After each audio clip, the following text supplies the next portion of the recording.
형, 이제 명절에 오지 마. 우리 애들한테 나쁜 영향이야. 제 친동생이 한 말이었습니다. 30년 동안 어려울 때마다 도와줬던 그 동생이 2015년 3월 15일 제 인생에서 가장 긴 하루였습니다. 저는 박민수, 52세. 30년간 제조업을 운영해온 중견기업 대표였습니다. 직원 50명, 연매출 100억. 자랑스러운 회사였습니다. 하지만 그날 아침 모든 게 무너졌습니다. 사장님, 대신산업이 부도났습니다. 재무팀장이 창백한 얼굴로 달려왔습니다. 대신산업. 저희 회사 매출의 60%를 차지하는 최대 거래처였습니다. 뭐라고? 외상 매출금 15억을 못 받게 됐습니다. 그리고 저희가 그쪽 어음에 배서도 했고.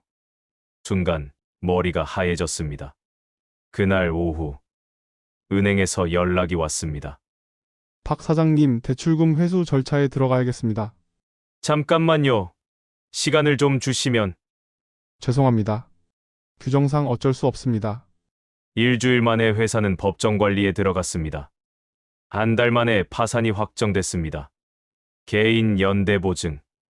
그 세 글자가 제 인생을 송두리째 앗아갔습니다. 집, 차, 예금, 주식. 모든 재산이 압류됐습니다. 그리고 남은 건 50억 원의 빚뿐이었습니다. 회사 정리하는 날, 직원들이 모였습니다. 사장님, 저희 월급은요? 3개월치 밀린 월급. 총 1억 5천만 원. 저는 마지막 남은 돈을 모두 꺼내 직원들에게 나눠줬습니다. 미안합니다. 이것밖에 없습니다. 사장님, 30년 함께 일한 공장장이 울었습니다.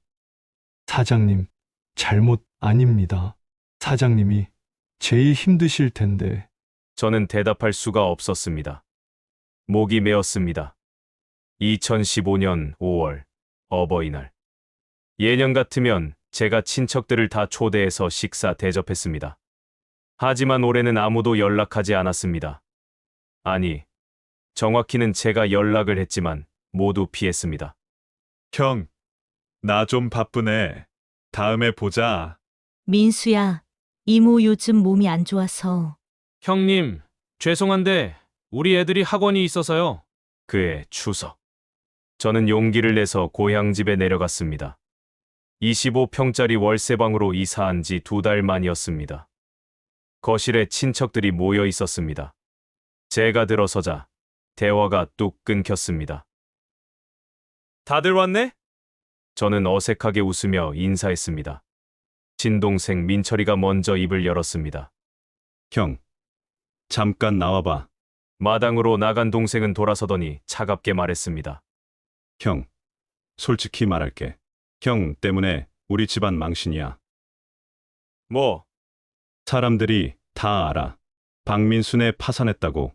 우리 애들이 학교에서 놀림받는다고. 민철아. 그리고 이제 명절에 오지 마. 우리 애들한테 나쁜 영향이야. 형은 실패한 사람이잖아. 제 가슴이 무너져 내렸습니다. 그때 내가 사업 시작할 때 누가 5천만 원 빌려줬는데. 그건 그때고 지금은 지금이지.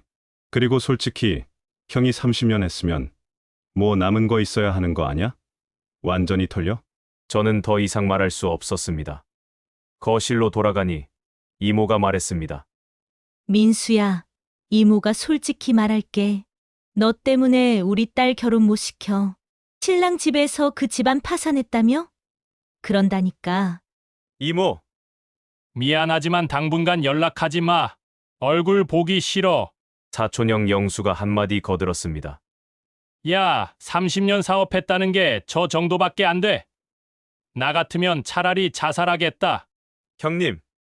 그리고 내가 10년 전에 빌려간 돈, 그거 갚으라고 하지 마. 너한테 지금 줄 돈 없다. 저는 그 자리에서 일어났습니다. 다들 잘 지내세요. 뒤도 돌아보지 않고 나왔습니다. 버스를 타고 서울로 올라오는 내내 눈물이 멈추지 않았습니다. 내가 뭘 잘못했지? 30년간 성실하게 일했습니다. 직원들 월급 한 번도 밀리지 않았습니다. 친척들 어려울 때마다 도와줬습니다. 그런데 이게 제가 받을 대우입니까? 집에 도착했을 때 아내 소연이 문을 열어줬습니다. 여보, 얼굴이 왜 그래요? 저는 아내를 안고 울었습니다. 소연아, 미안해. 내가 이렇게 됐어. 괜찮아요. 우리 당신만 있으면 돼요. 거실에서 딸 지연과 아들 지훈이 나왔습니다. 아빠, 괜찮으세요? 저는 아이들을 바라봤습니다. 대학생 딸은 학비 때문에 편의점 아르바이트를 시작했습니다. 고등학생 아들은 대학 포기하고 취직하겠다고 했습니다. 애들아, 아빠가 미안하다. 아빠, 왜 사과해요? 아빠 잘못 없잖아요. 지연이가 제 손을 잡았습니다. 우리 함께 있잖아요. 우리가 아빠 지킬게요. 그날 밤, 저는 작은 방 창문으로 밖을 바라봤습니다. 과거 살던 아파트는 압류됐습니다. 지금 사는 곳은 25평 월세방. 방 둘, 거실 하나가 전부였습니다. 하지만 그 좁은 공간에 제 가족이 함께 있었습니다. 이게 끝일까? 아니면 시작일까? 저는 주먹을 꽉 쥐었습니다. 다시 일어서야 해. 가족을 위해서라도. 2016년 3월. 파산한 지 1년이 지났습니다. 저는 매일 새벽 5시에 일어나 공사판으로 향했습니다. 일당 15만 원짜리 막노동이었습니다. 야, 아저씨, 여기 벽돌 좀 날라. 20대 현장 감독이 소리쳤습니다. 저보다 30살은 어린 애였습니다. 네, 알겠습니다. 과거 50명의 직원을 거느렸던 제가 이제는 막내 취급을 받았습니다. 하지만 참았습니다. 집에 가면 아내와 아이들이 기다리고 있었으니까요. 어느 날 우연히 SNS에서 발견했습니다. 동생 민철의 딸, 제 조카 은지의 결혼식 사진이었습니다. 결혼식이 있었구나. 저는 초대받지 못했습니다. 아니, 연락조차 받지 못했습니다. 사진 속에는 친척들이 모두 모여 있었습니다. 이모, 사촌형, 고모. 저만 없었습니다. 여보, 괜찮아요? 아내가 제 어깨에 손을 올렸습니다. 괜찮아. 어차피 갈 형편도 아니었어. 하지만 가슴은 아팠습니다. 은지는 제가 대학 등록금을 대준 조카였습니다. 나는 가족이 아닌가.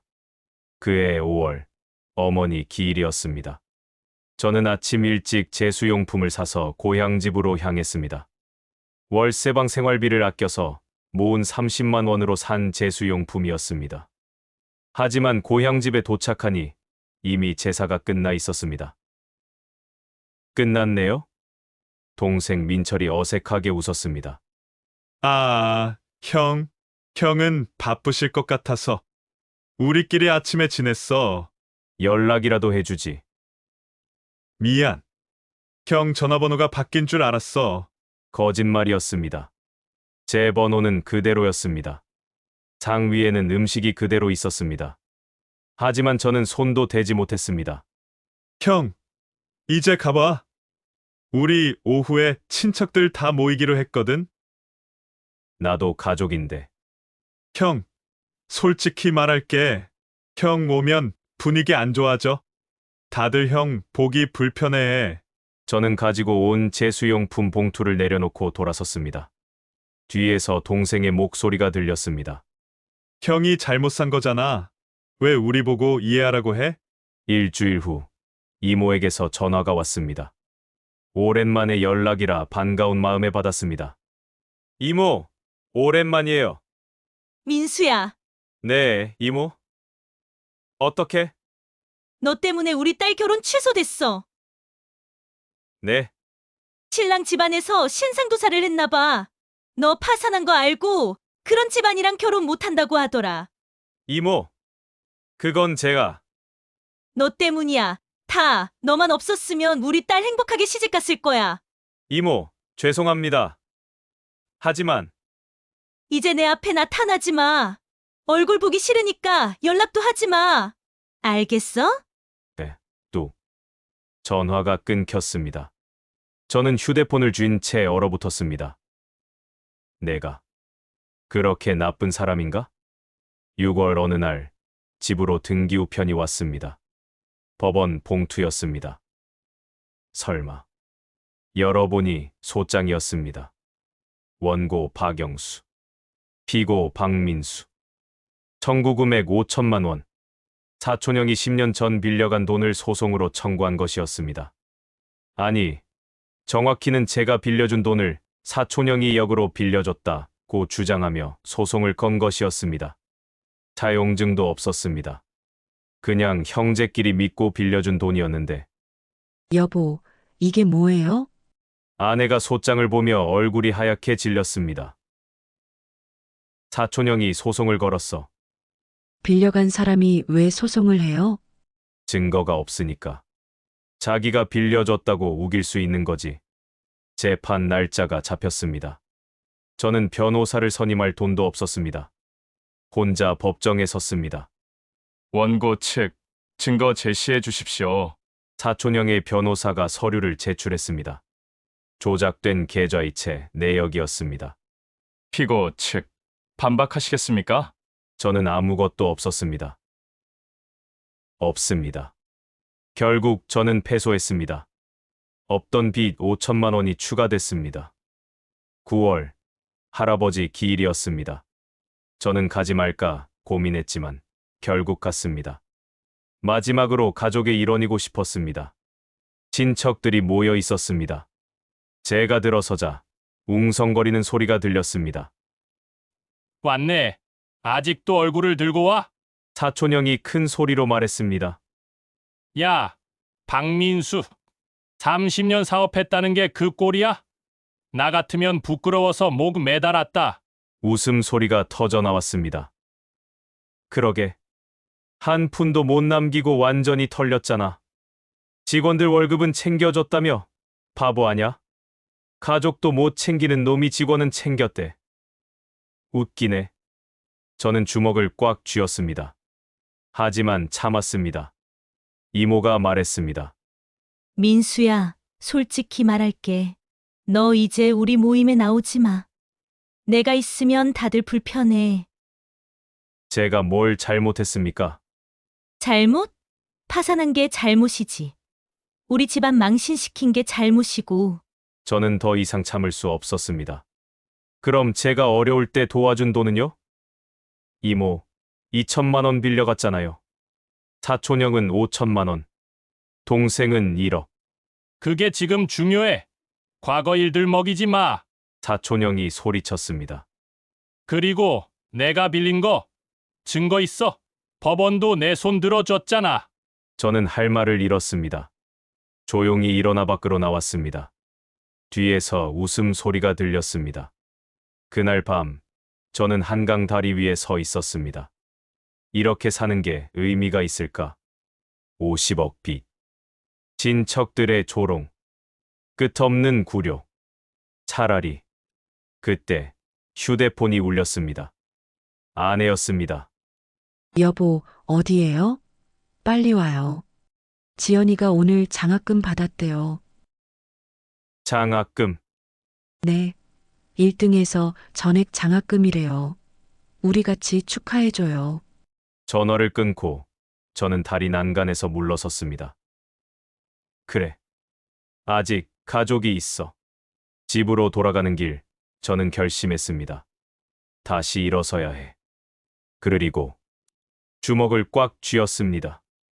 나를 무시한 놈들한테 반드시 복수하겠어. 여보, 우리 다시 시작해요. 아내 소연이 제 손을 잡으며 말했습니다. 그날 밤, 우리 가족 넷은 작은 식탁에 둘러앉았습니다. 2016년 10월. 저는 두 가지 일을 했습니다. 낮에는 공사판 막노동, 밤에는 대리운전. 하루 수입은 평균 20만 원. 한 달이면 600만 원이었습니다. 아내 소연은 학원 강사로 일했습니다. 오전에는 초등학생 수학, 오후에는 중학생 영어. 월급 200만 원. 그리고 새벽 4시에 일어나 반찬을 만들어 동네 시장에 팔았습니다. 김치, 나물, 조림. 한 달에 150만 원 정도 벌었습니다. 딸 지연은 대학을 다니면서 3가지 일을 했습니다. 편의점 아르바이트, 초등학생 과외 2개, 주말 이벤트 도우미. 한 달에 100만 원 벌었습니다. 아들 지우는 고등학교를 졸업하자마자 공장에 취직했습니다. 아빠, 전 대학 안 가도 돼요. 빨리 돈 벌어서 빚 갚을래요. 월급 180만 원이었습니다. 우리 가족 넷이 벌어들이는 돈. 월 1230만 원. 생활비로 300만 원 쓰고 나머지는 모두 빚을 갚았습니다. 한 달에 930만 원. 1년이면 1억 원을 넘게 갚을 수 있었습니다. 어느 날 새벽, 잠에서 깨어 부엌으로 갔습니다. 아내가 혼자 반찬을 만들고 있었습니다. 여보, 아직도 안 잤어? 어머, 깼어요? 조금만 더 하면 돼요. 내가 도와줄게. 괜찮아요. 당신은 낮에 힘든 일 하잖아요. 저는 아내 옆에 앉았습니다. 함께 물을 썰고 김치를 담그고 나물을 무쳤습니다. 여보, 응? 미안해. 이렇게 살게 해서. 아내가 손을 멈추고 저를 바라봤습니다. 미안하긴요. 우리 함께 있잖아요. 하지만 당신 나보세요. 아내가 제 얼굴을 두 손으로 감쌌습니다. 우리는 질 게 없어요. 가족이 함께 있으면 뭐든 할 수 있어요. 알았죠? 저는 아내를 꼭 안았습니다. 그리고 마음속으로 다짐했습니다. 반드시 다시 일어서겠어. 2019년 3월. 3년 동안 우리는 쉬지 않고 일했습니다. 그 결과 빚 10억을 갚았습니다. 남은 빚은 40억. 여전히 많았지만 희망이 보였습니다. 어느 날 아내가 말했습니다. 여보, 제 반찬이 동네에서 소문났어요. 그래? 사람들이 맛있다고 자꾸 주문해요. 근데 집에서 만들기엔 한계가 있어서 그럼 작은 공장 하나 얻어서 제대로 해보면 어떨까요? 저는 고민했습니다. 내가 또 사업을 할 수 있을까? 하지만 아내의 눈빛이 확신에 차 있었습니다. 당신 30년 제조업 했잖아요. 그 경험이 있는데 왜 못해요? 자금은 제가 3년 동안 따로 모은 돈이 3천만 원 있어요. 그걸로 시작해봐요. 저는 아내가 몰래 돈을 모았다는 사실에 놀랐습니다. 언제 모았어? 당신 몰래요. 혹시 필요할까봐. 눈물이 났습니다. 고마워, 여보. 2019년 5월. 우리는 외곽에 15평짜리 작은 공장을 임대했습니다. 보증금 1천만 원, 월세 50만 원. 남은 2천만 원으로 설비를 구입했습니다. 중고 기계들이었지만 제 30년 경험으로 최상의 상태로 만들었습니다. 아빠, 저도 도와줄게요. 주말마다 딸 지연이 와서 포장을 도왔습니다. 아버지, 제가 배달할게요. 아들 지우는 퇴근 후 배달을 맡았습니다. 가족 4명이 함께 움직였습니다. 처음 한 달 매출은 300만 원, 둘째 달은 500만 원, 셋째 달은 800만 원. 입소문이 났습니다. 이 집 김치 진짜 맛있어. 반찬 깔끔하고 정갈해. 6개월 후 월 매출 2천만 원을 돌파했습니다. 순이익은 700만 원. 아내와 제 인건비를 빼면 실제 수익은 300만 원 정도였지만 희망이 보였습니다. 2020년 5월. 공장 운영 1년 차. 어느 날 지역 급식업체에서 연락이 왔습니다. 반찬 납품 가능하신가요? 네, 가능합니다. 제 심장이 뛰었습니다. 샘플 좀 보내주세요. 테스트해보고 연락드리겠습니다. 일주일 후 연락이 왔습니다. 합격입니다. 월 3천만 원어치 납품 계약하시겠습니까? 네, 감사합니다. 그날 밤 저는 가족들을 모았습니다. 얘들아, 우리 해냈어. 정말요, 아빠? 이제 직원도 뽑아야겠어. 딸 지연이 말했습니다. 아빠, 그런데 온라인 판매는 안 해봐요? 온라인. 요즘 사람들 다 인터넷으로 반찬 사요. 쇼핑몰 하나 만들면 어때요? 저는 처음엔 망설였습니다. 아빠는 그런 거 잘 몰라. 제가 도와드릴게요. 요즘 누구나 온라인 쇼핑몰 만들 수 있어요. 딸의 도움으로 우리는 온라인 쇼핑몰을 만들었습니다. 딸이 SNS 마케팅도 시작했습니다. 반찬 만드는 과정을 영상으로 찍어 올렸습니다. 우리 엄마가 새벽 4시부터 만드는 정성 가득 반찬이에요. 영상이 조회수 10만을 넘었습니다. 주문이 폭주하기 시작했습니다. 2021년 5월. 공장 운영 2년 차. 직원 5명을 고용했습니다. 월 매출 5천만 원. 순이익 1,500만 원. 2021년 12월. 월 매출 1억 원 돌파. 온라인 판매가 전체 매출의 60%를 차지했습니다. 딸 지연의 아이디어였습니다. 아빠 대박이에요. 이번 달 온라인 주문만 6천만 원이에요. 정말? 네. SNS 광고 효과가 엄청나요. 그해 우리는 빚 5억을 더 갚았습니다. 남은 빚 35억. 저는 계산했습니다. 이 속도면 10년 안에 모두 갚을 수 있어. 2022년 3월. 어느 날 오랜만에 전화벨이 울렸습니다. 낯선 번호였습니다. 여보세요? 형, 나 민철이야. 동생이었습니다. 7년 만에 연락이었습니다. 무슨 일이야? 형, 그동안 미안했어. 나 좀 만나자. 바빠서 시간 없어. 형, 제발 한 번만 만나자. 저는 전화를 끊었습니다. 하지만 가슴 한편이 두근거렸습니다. 그놈이 왜 갑자기? 며칠 후 이모에게서도 전화가 왔습니다. 민수야, 네, 이모.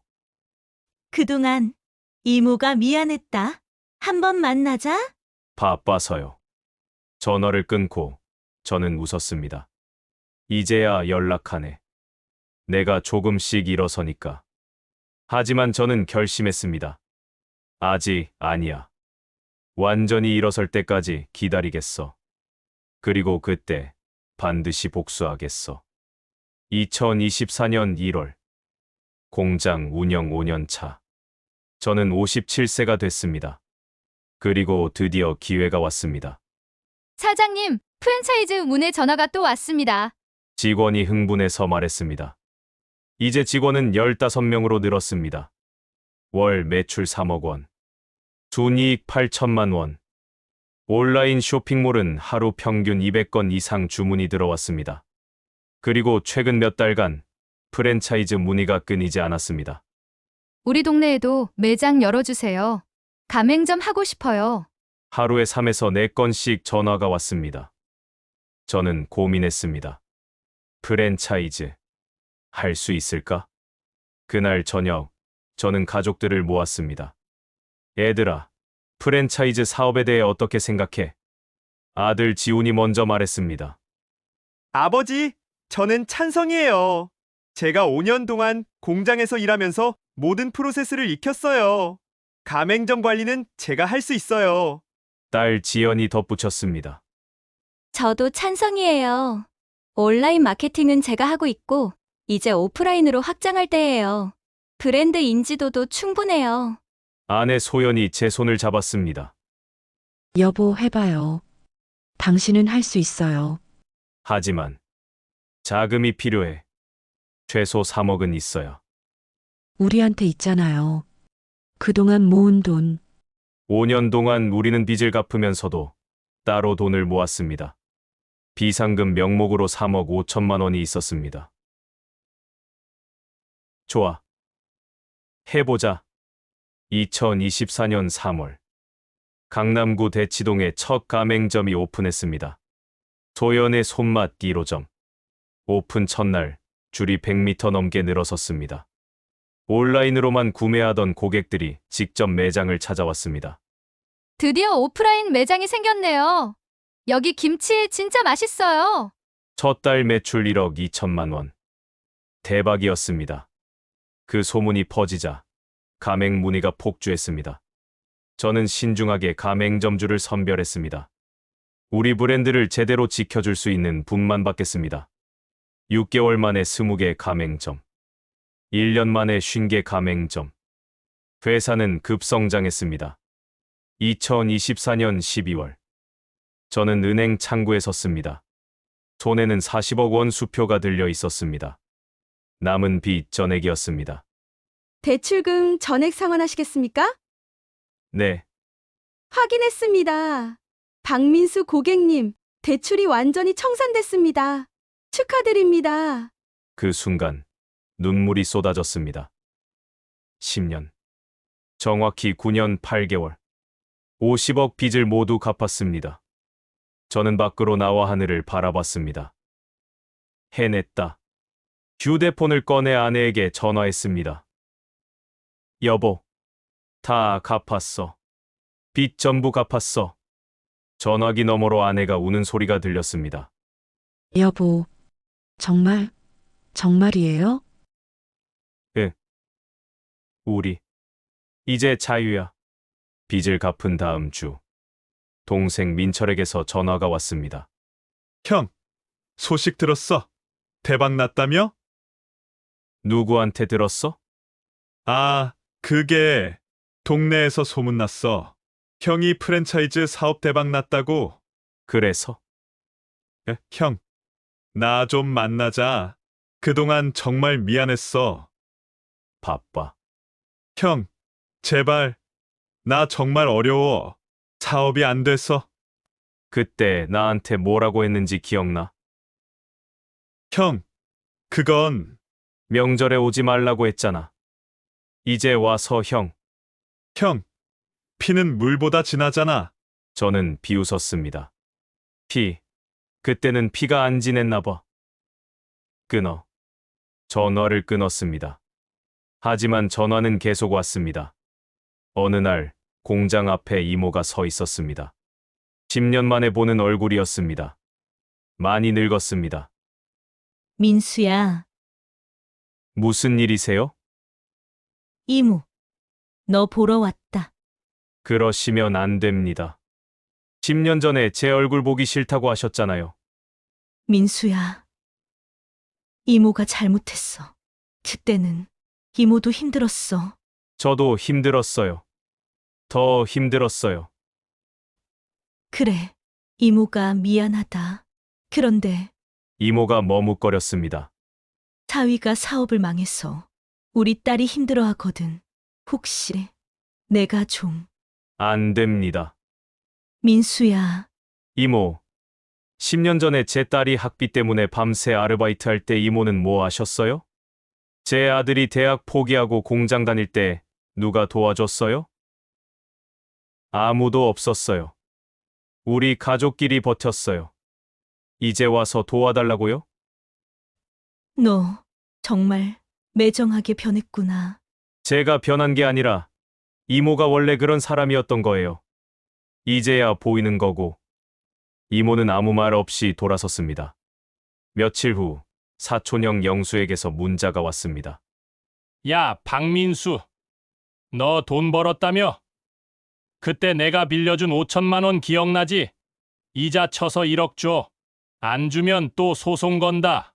저는 웃음이 나왔습니다. 전화를 걸었습니다. 형님, 저 박민수입니다. 오, 전화했네. 그래, 1억 언제 줄 거야? 형님이 빌려간 돈이잖아요. 제가 형님한테 5천만 원 빌려줬어요. 증거 있어. 법원도 내 손 들어줬잖아. 네, 그때는 증거가 없었죠. 근데 이번엔 달라요. 뭐? 형님이 저한테 빌린 돈, 형님 통장으로 이체한 기록 10년치 다 있어요. 은행에 요청해서 받았거든요. 그게 무슨 소리야? 형님, 10년 전 소송은 제가 어려워서 변호사도 못 구했죠. 근데 지금은 달라요. 형님 고소할 겁니다. 사기죄로요. 이 새끼가. 그리고 형님, 다시는 연락하지 마세요. 연락하면 경찰에 신고할 거예요. 전화를 끊었습니다. 2025년 6월. 프랜차이즈 100호점이 오픈했습니다. 연매출 200억 원. 순이익 40억 원. 저는 이제 60억 원의 자산가가 됐습니다. 오픈 행사에 기자들이 왔습니다. 사장님, 성공 비결이 뭔가요? 가족입니다. 가족이 함께 했기 때문에 가능했습니다. 앞으로 목표는? 전국 200개 매장입니다. 그리고 저는 잠시 말을 멈췄습니다. 제가 힘들 때 저를 무시했던 사람들에게 성공이 최고의 복수라는 걸 보여주고 싶습니다. 그 인터뷰는 뉴스에 나갔습니다. 친척들이 모두 봤을 것입니다. 그해 추석. 동생에게서 문자가 왔습니다. 형, 이번 추석에 우리 집으로 와. 오랜만에 다 같이 모이자. 형수님이랑 조카들도 꼭 데리고 와. 저는 문자를 보고 비웃었습니다. 10년 전 오지 말라던 그 명절. 이제는 오라고 합니다. 저는 답장을 보냈습니다. 바빠서 못 갈 것 같다. 동생이 다시 문자를 보냈습니다. 형, 제발 우리 이제 화해하자. 화해. 10년 전에 했어야지. 이제 늦었어. 저는 휴대폰을 내려놓았습니다. 아직 끝나지 않았어. 이제 시작이야. 2027년 3월. 저는 60세가 됐습니다. 그리고 꿈을 이뤘습니다. 사장님, 축하드립니다. 200호점 돌파입니다. 아들 지훈이 샴페인을 터뜨렸습니다. 전국 200개 매장. 연매출 500억 원. 순이익 100억 원. 저는 개인 자산 150억 원을 보유한 기업가가 됐습니다. 여보, 우리 해냈어요. 아내가 제 손을 잡으며 눈물을 흘렸습니다. 우리 해냈어. 저의 성공 스토리는 언론의 관심을 받았습니다. 파산에서 재기까지. 박민수 대표의 10년 역전 스토리지. 신문과 방송에서 인터뷰 요청이 쏟아졌습니다. 박 대표님, 50억 빚을 어떻게 갚으셨습니까? 가족이 함께 일했습니다. 하루도 쉬지 않고 10년을 달렸습니다. 가장 힘들었던 순간은? 가족들마저 저를 버렸을 때입니다. 친척들이 제 얼굴도 보기 싫다고 했을 때요. 지금은 화해하셨나요? 아니요. 화해할 생각 없습니다. 그 인터뷰가 방송되자 반응이 폭발적이었습니다. 저 사람 친척들 진짜 쓰레기네. 돈 있을 때만 좋은 사람들 전형. 박민수 대표님 멋있다. 저런 게 진짜 복수지. 그 방송이 나간 다음 날 동생 민철이 회사로 찾아왔습니다. 사장님, 동생분이 오셨는데요. 안 만나. 그런데 무릎 꿇고 계세요. 저는 깜짝 놀라 창문을 내다봤습니다. 회사 정문 앞에 동생이 무릎을 꿇고 있었습니다. 직원들과 지나가는 사람들이 쳐다봤습니다. 저는 내려갔습니다. 뭐 하는 거야? 형, 제발. 나 좀 도와줘. 일어나. 안 도와주면 안 일어날 거야. 동생의 얼굴은 초췌했습니다. 10년 전 저를 무시하던 그 얼굴이 아니었습니다. 형, 나 파산 직전이야. 집도 경매 넘어갔어. 제발 5억만, 아니 3억만 빌려줘. 그때 너 나한테 뭐라고 했지? 미안해. 미안. 그걸로 끝이야? 형, 내가 잘못했어. 내가 진짜 잘못했어. 주변 사람들이 저를 쳐다봤습니다. 수근거리는 소리가 들렸습니다. 저 사람이 박민수 대표 동생인가 봐. 에휴, 형 힘들 때 뭐 했으면서? 저는 차갑게 말했습니다. 너 10년 전에 나한테 1억 빌려갔지. 그것부터 갚아. 형, 나 지금 돈이 없어서. 그럼 나도 도와줄 수 없어. 일어나. 형. 저는 돌아서서 회사로 들어갔습니다. 뒤에서 동생이 울부짖는 소리가 들렸지만 저는 멈추지 않았습니다. 며칠 후 이모에게서 문자가 왔습니다.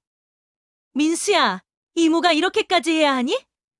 내 동생 좀 도와줘. 안 그러면 내가 얼마나 냉정한 사람인지 친척들한테 다 말하고 다닐 거야. 저는 전화를 걸었습니다. 이모. 민수야, 이모 말 알아들었어? 네, 알아들었어요. 그런데 이모, 뭐, 저 이미 냉정한 사람이에요. 방송에서도 말했잖아요. 친척들 화해 안 한다고. 너 정말 이럴 거야? 그리고 이모, 협박은 범죄예요. 다시 그런 문자 보내시면 경찰에 신고합니다. 이 배은망덕한 놈아. 내가 어릴 때 이모가 얼마나 뭐 해주셨어요. 10년 전 제가 힘들 때는 얼굴도 보기 싫다고 하셨잖아요. 그때는 이모, 다시는 연락하지 마세요. 이모도 저도 남이에요. 전화를 끊었습니다. 일주일 후 사촌형 영수가 회사 앞에서 기다리고 있었습니다. 민수야, 형님, 무슨 일이세요?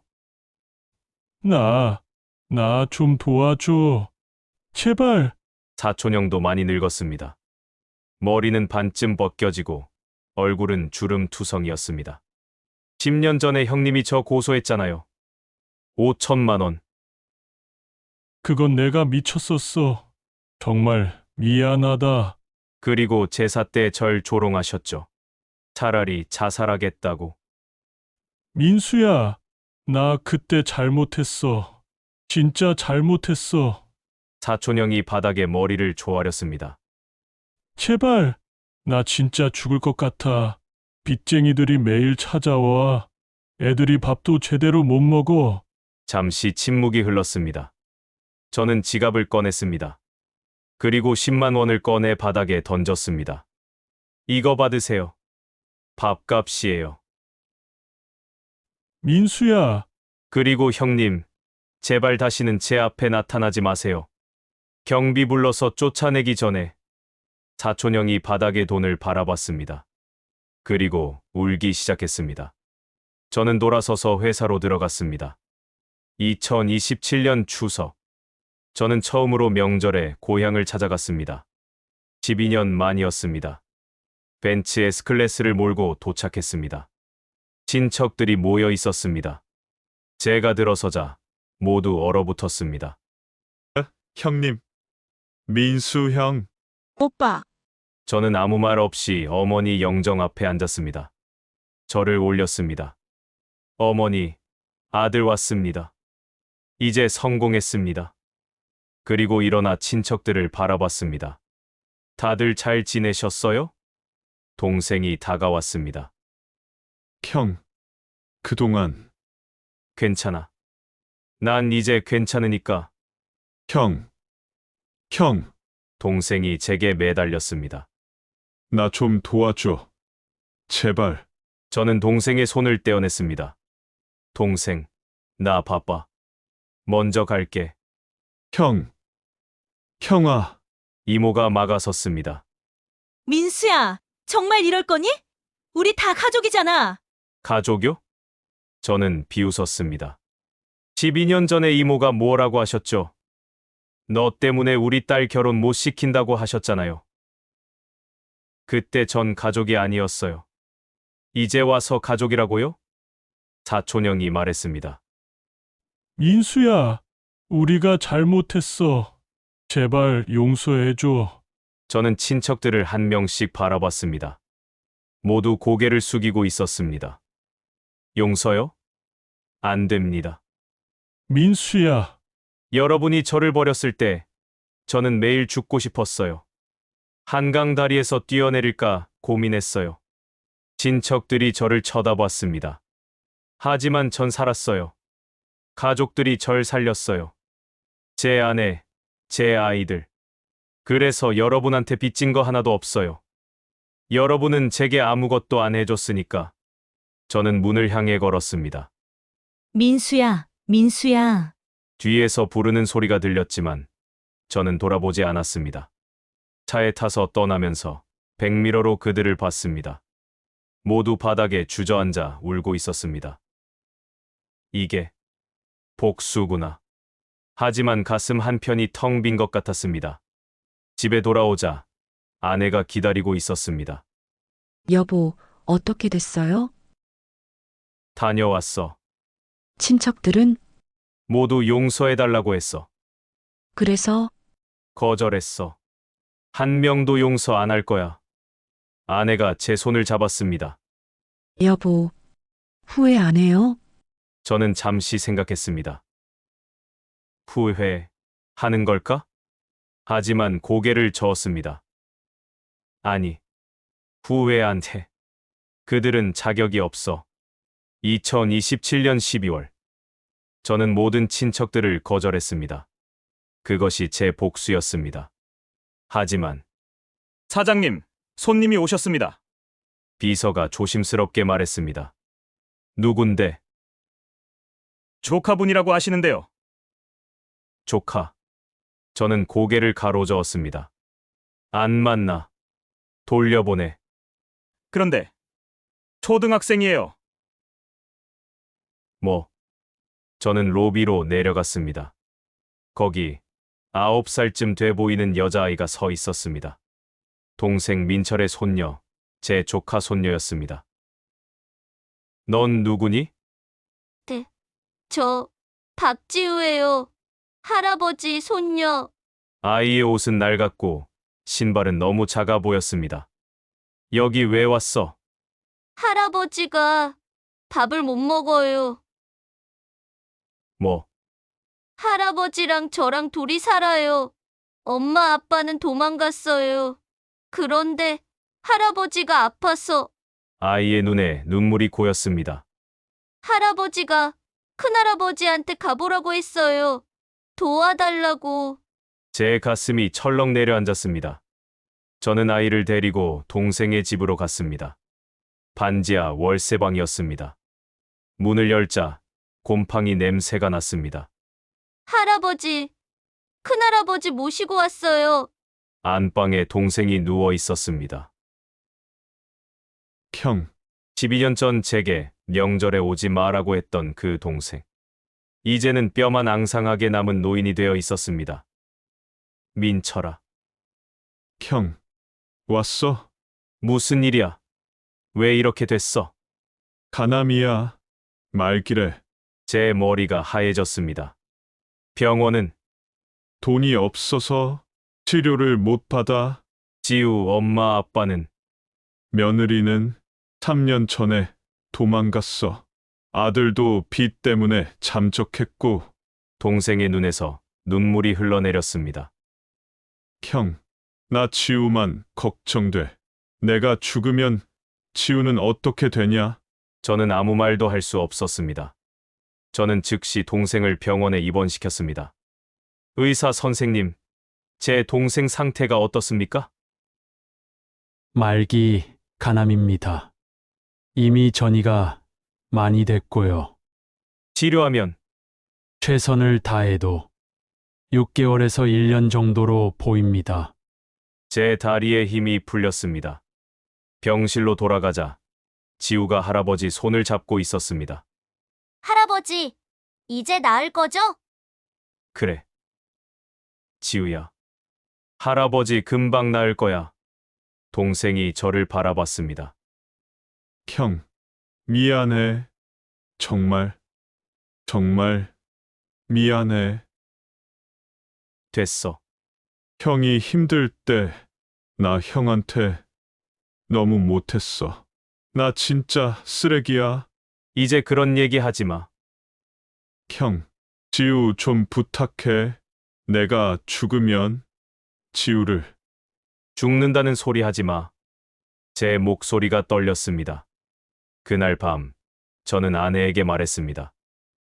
여보, 민철이가 암이래. 말기야. 아내의 얼굴이 굳었습니다. 그래서 치료해줘야 할 것 같아. 당신이 결정해요. 화 안 나? 화, 당연히 나죠. 그 사람이 당신한테 얼마나 못했는데. 아내의 목소리가 떨렸습니다. 하지만 당신이 도와주고 싶다면 도와줘요. 그게 당신을 편하게 만든다면. 고마워. 다음 날, 딸 지연이 회사로 찾아왔습니다. 아빠, 삼촌 도와주신다고요? 응. 왜요? 그 사람이 아빠한테 뭘 했는데요? 지현아. 아빠가 힘들 때 명절에도 못 오게 했잖아요. 할머니 제사에도 안 불렀잖아요. 딸의 눈에 눈물이 고였습니다. 저 기억나요. 아빠가 한강 다리에서 울던 거. 그때 아빠 죽으려고 했던 거 다 알아요. 지현아, 그런 아빠를 그렇게 만든 사람들인데 왜 도와줘요? 지우 때문이야. 지리우가 누군데요? 내 조카야. 9살짜리. 아무 죄도 없는 아이야. 저는 딸을 안았습니다. 미안해. 아빠도 혼란스러워. 근데 그 아이를 그냥 둘 수가 없어. 딸이 제 품에서 울었습니다. 저녁, 아들 지훈도 왔습니다. 아버지, 제 생각은 달라요. 그래, 삼촌을 도와주세요. 왜? 아버지가 12년 동안 복수를 했잖아요. 그들을 거절하고 무시하고 아들이 제 손을 잡았습니다. 이제 됐어요. 충분히 복수했어요.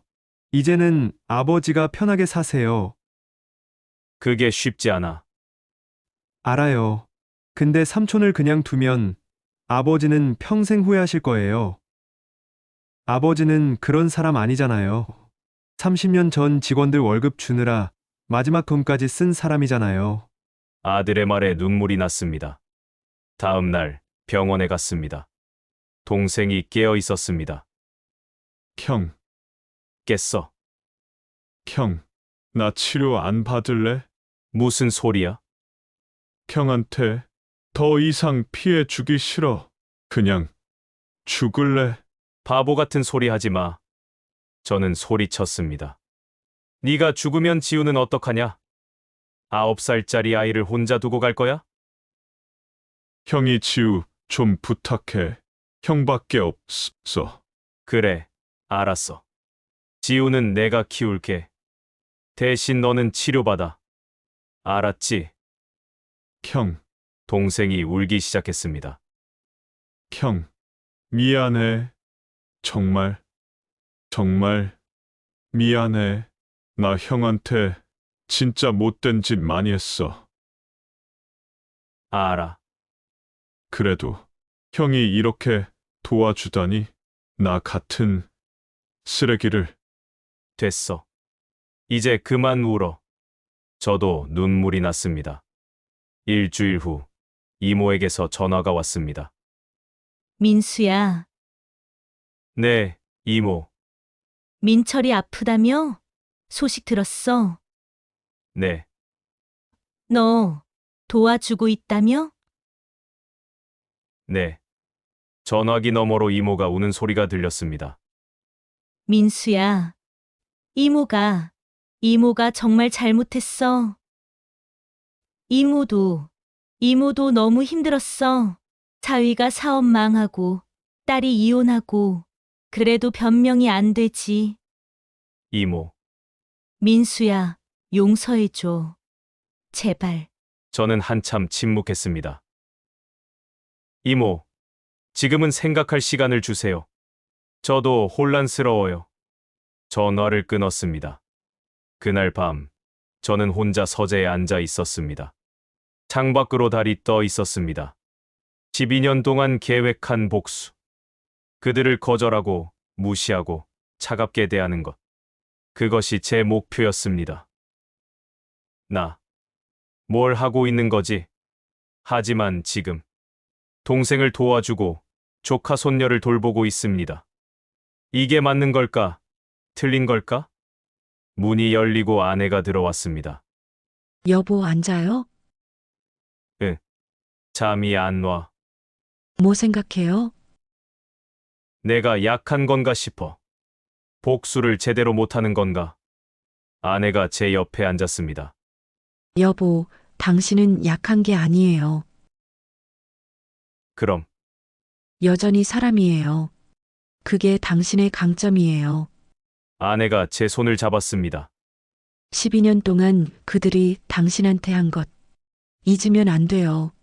하지만 당신이 그들처럼 되면 안 돼요. 그게 진짜 패배예요. 저는 아내를 안았습니다. 그리고 울었습니다. 12년 만에 처음으로 소리내어 울었습니다. 2028년 6월. 동생 민철의 상태는 더 나빠졌습니다. 그리고 저는 결정을 내려야 했습니다. 박민수 보호자분, 들어오세요. 의사가 저를 불렀습니다. 환자분 상태가 많이 안 좋습니다. 이제 시간이 얼마 남지 않았어요. 얼마나요? 길어야 한 달입니다. 병실로 돌아가자 조카 손녀 지우가 할아버지 옆에서 책을 읽어주고 있었습니다. 할아버지, 이 부분 재밌죠? 그래. 지우야. 할아버지. 조금 졸려. 동생의 목소리는 가늘었습니다. 지우는 제게 다가왔습니다. 큰할아버지, 할아버지, 언제 나아요? 저는 대답할 수 없었습니다. 그저 아이를 안아줄 뿐이었습니다. 다음 날 병원에 친척들이 모였습니다. 이모, 사촌형, 고모. 12년 만에 모두 모인 자리였습니다. 민수야, 이모가 먼저 입을 열었습니다. 민철이 보러 왔어? 들어가세요. 친척들이 하나씩 병실로 들어갔습니다. 동생을 보고 모두 울었습니다. 민철아, 이게 무슨 일이냐? 병실 밖에서 사촌형이 제게 다가왔습니다. 민수야, 고맙다. 뭐가요? 민철이 치료해줘서 내가 아니었으면. 저는 고개를 돌렸습니다. 제가 한 게 아니에요. 지우 때문에 한 거예요. 그래도 형님, 저 아직도 형님 용서 못했어요. 알아. 사촌형이 고개를 숙였습니다. 그날 밤, 동생이 저를 불렀습니다. 다른 사람들은 모두 나가고 우리 둘만 남았습니다. 예, 형. 응, 말해. 예, 형. 나 부탁 하나만 해도 돼? 뭔데? 동생이 제 손을 잡았습니다. 예, 형. 우리 가족들 용서해줘. 뭐? 이모도, 영수 형도 다들 잘못한 거 알아. 근데 형이 너무 미워하면 나 눈 못 감아. 민철아. 예, 형. 우린 가족이잖아. 피 나눈 가족. 동생의 눈에서 눈물이 흘러내렸습니다.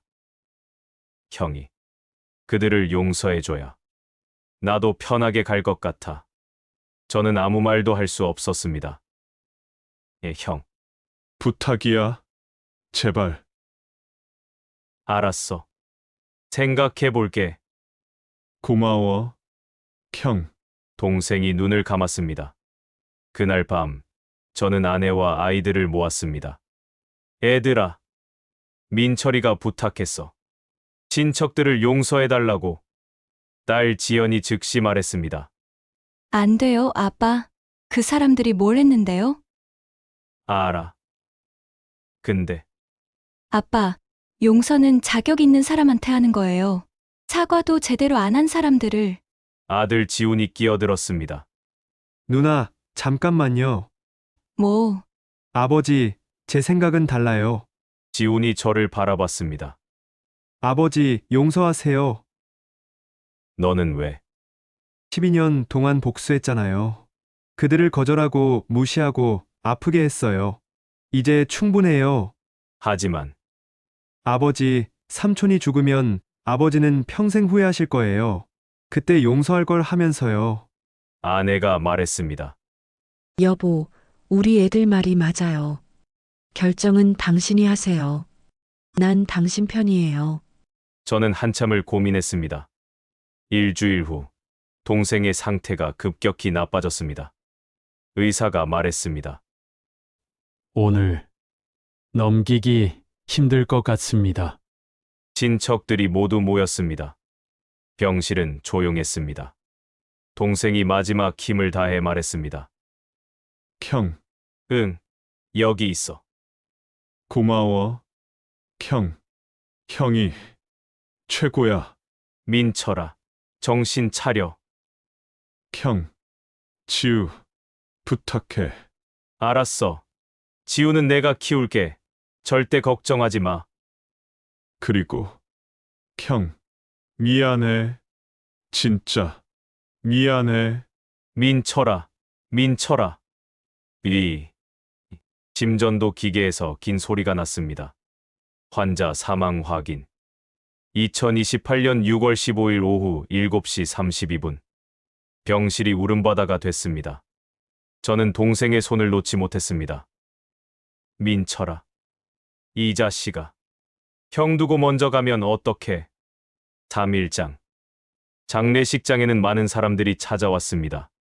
친척들은 모두 상주 자리에 앉았습니다. 이모가 제게 다가왔습니다. 인수야, 민철이를 내가 끝까지 돌봐줘서 정말 고맙다. 이모가 정말 잘못했어. 12년 전에 너한테 너무 못했어. 이모가 무릎을 꿇었습니다.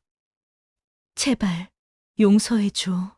사촌형도 다가왔습니다. 민수야, 나도 정말 미안하다. 내가 너무 못됐어.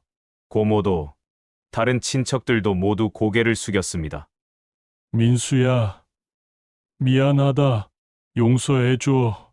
저는 그들을 바라봤습니다. 12년 동안 제가 기다린 순간이었습니다.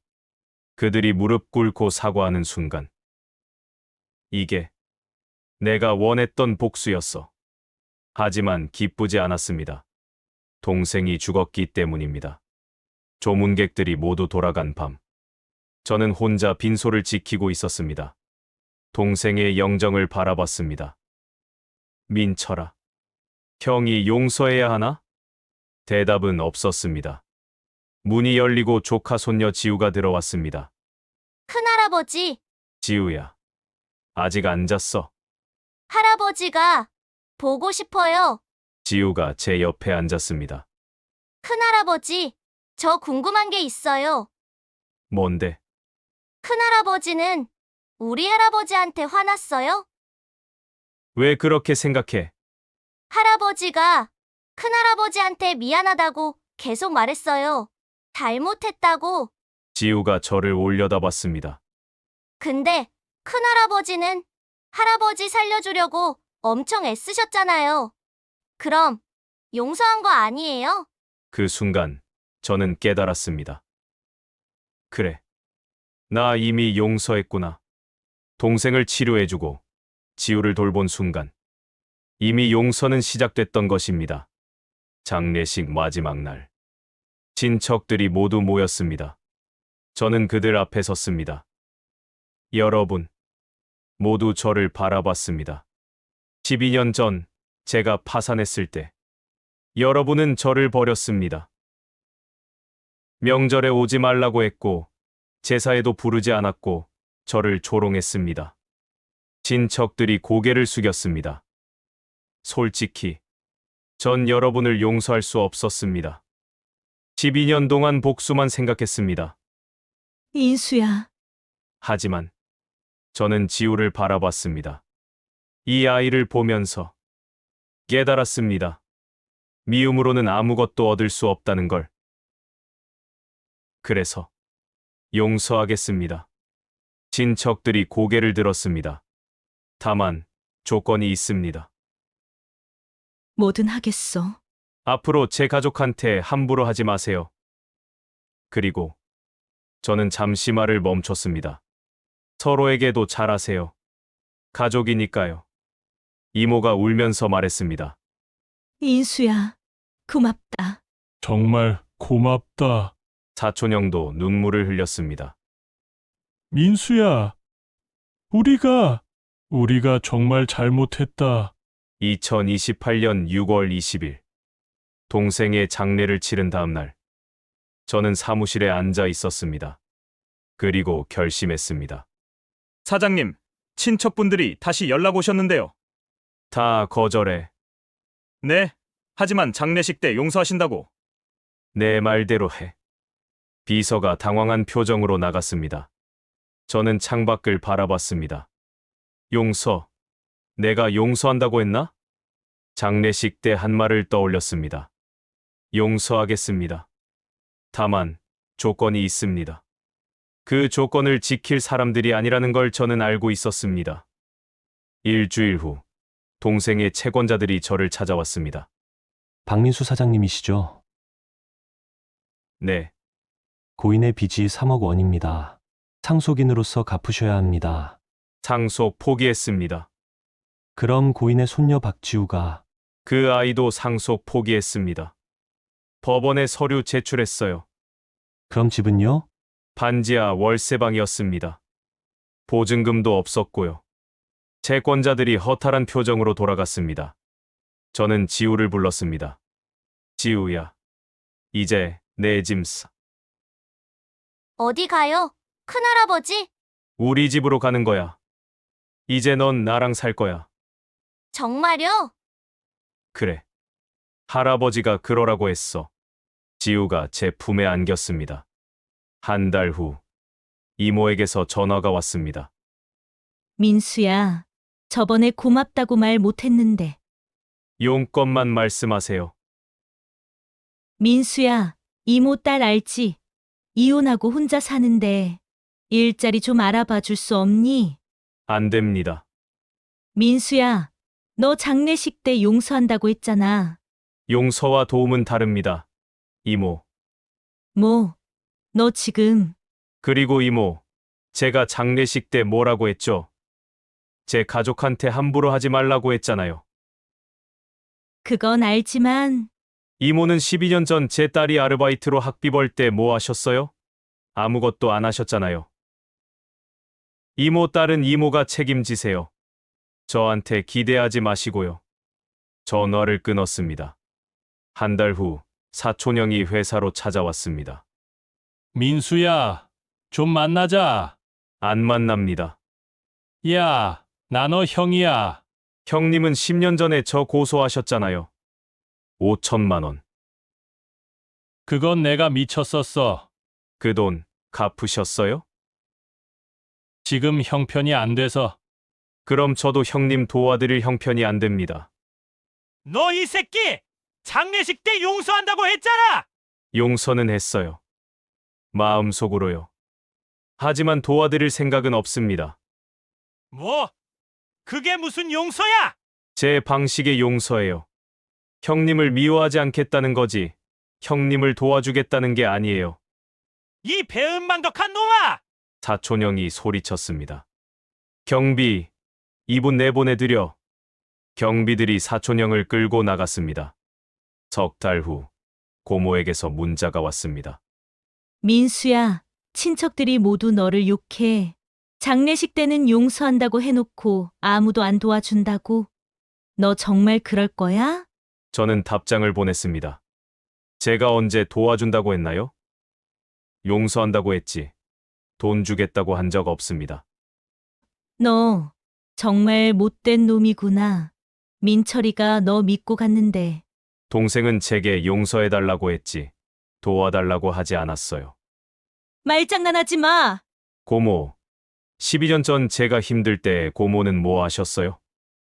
저 혼자 버티라고 하셨잖아요. 이제 고모도 혼자 버티세요. 더 이상 답장이 오지 않았습니다. 2029년 추석. 저는 아내, 딸, 아들, 그리고 지우와 함께 고급 레스토랑에서 식사했습니다. 아빠, 진짜 고향 안 가요? 딸 지연이 물었습니다. 안 가. 친척들이 또 뭐라고 하겠네요. 상관없어. 우리끼리 행복하면 돼. 조카 손녀 지우가 말했습니다. 큰할아버지, 저 궁금한 게 있어요. 뭔데? 큰할아버지는 진짜 용서 안 하신 거예요? 저는 잠시 생각했습니다. 아니야, 지우야.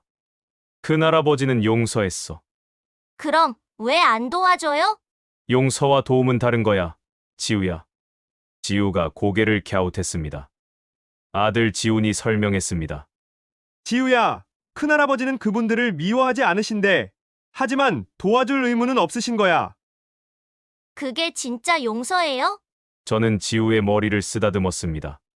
그래, 지우야. 그게 큰할아버지 방식의 용서야. 2033년. 저는 65세가 됐습니다. 회사는 더욱 성장해서 전국 300개 매장, 연매출 1000억을 돌파했습니다. 친척들에게서는 더 이상 연락이 오지 않았습니다. 어느 날 우연히 동네에서 사촌형을 마주쳤습니다.